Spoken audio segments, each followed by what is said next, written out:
Magandang araw, Bagong Pilipinas. Narito ang Police News Express sa oras na ito. Mariing iginiit ng Criminal Investigation and Detection Group o CIDG na nananatiling matibay, makatarungan at walang kinikilingan ang isinasagawang investigasyon kaugnay sa kaso ng mga nawawalang sabungero.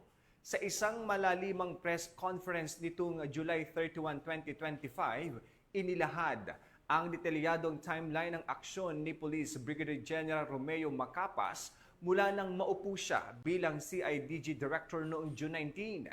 Isa sa kanyang unang utos ay ang tutukan ang kaso ng mga nawawalang sabungero at agad siyang kumilos base sa impormasyon at ebidensyang natuklasan.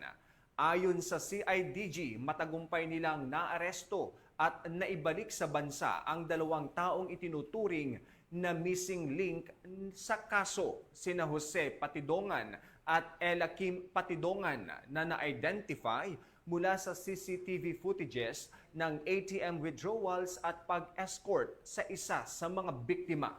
Isa sa kanila ay nahatulang guilty na sa isang naunang kaso, habang ang isa naman ay nahuli sa paggamit ng pekeng pangalan.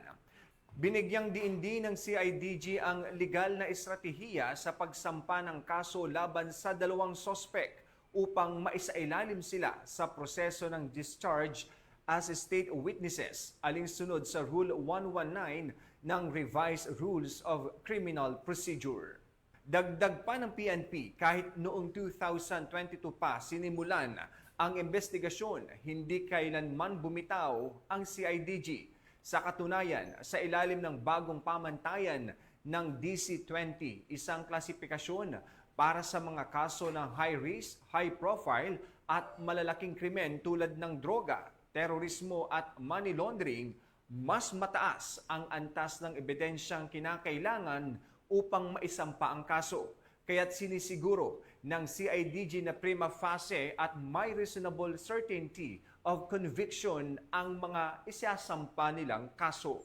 Muling tiniyak ng PNP sa mga pamilya ng nawawala na patuloy ang kanilang pagkilos at hindi sila titigil hanggat hindi nakakamit ang katarungan para sa mga nawawalang sabungero.